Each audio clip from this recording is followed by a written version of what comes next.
Have you ever actually tried to picture God's face? It's a fascinating thought. Today, we're going to explore how the Bible tackles that very idea. Not with a literal sketch, but through 5 really powerful metaphors that show us something much deeper about his character. Let's dive in.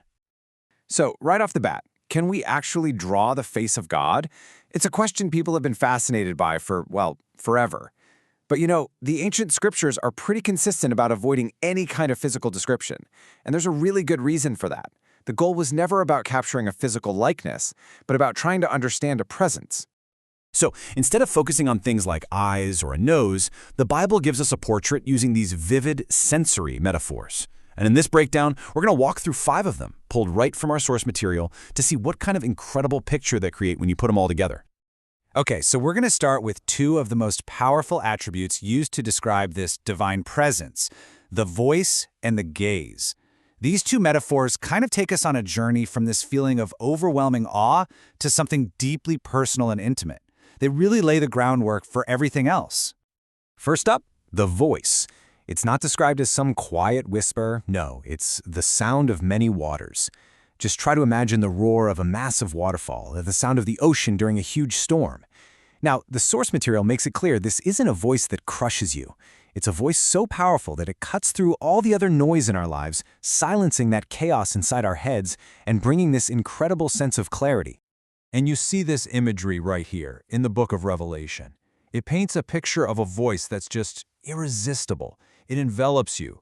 It's a presence you simply can't ignore, one that's meant to guide us through life's storms and let us know we're on the right path, even when we can't see it ourselves. So from the voice, we move to the gaze, which is described as being like flames of fire. And as you can see, this is a huge contrast to a human gaze, right? We're often stuck just seeing outward actions and appearances. But the divine gaze, well, that's said to pierce right through all of that, down to our deepest intentions and motivations. It's not about judgment, it's about purification, like it's burning away everything that's false to reveal the truth that's left. This verse from Hebrews just nails that idea down perfectly.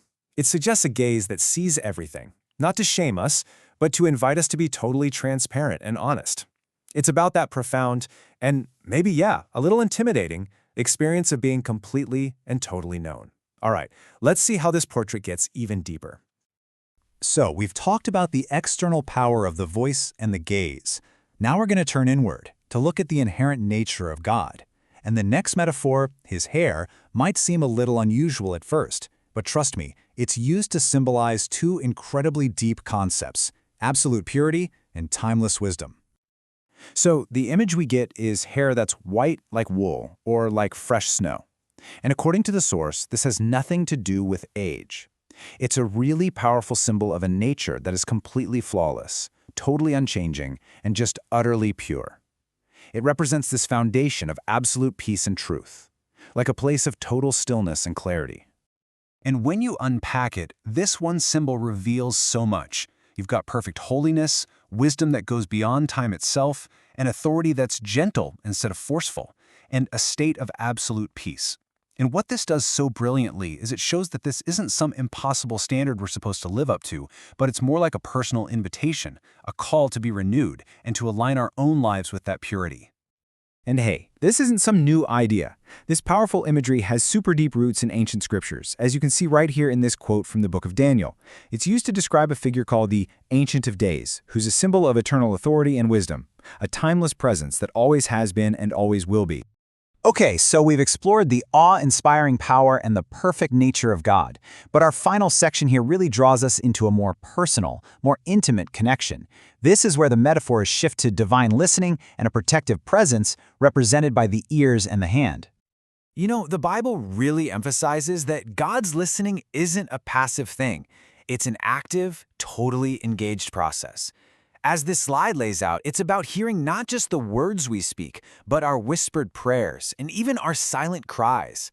That imagery of inclining his ear, it suggests a focused, total attention, a presence that is fully with us in every single moment. I mean, listen to this verse from the Psalms. It just captures that personal relationship so beautifully. It's the testimony of someone who feels truly, deeply heard, whose quietest pleas were met with deliberate, focused attention. It's a powerful reminder that prayer isn't supposed to be a monologue, it's a dialogue, a conversation with a presence that is listening and responding. And that brings us to our last metaphor, the hand of God. This is honestly one of the most comforting metaphors in all of the scriptures. It represents both His sovereign power and His incredibly tender protection. As you can see, it's a hand that creates, it supports, it guides, and it covers. It's a symbol of unwavering security, like a safe harbor in the middle of life's storms. This verse from Isaiah just wraps that whole idea up with this powerful promise of strength, help, and steadfast support. I mean, it's a message of ultimate reassurance, a reminder that we are never, ever alone.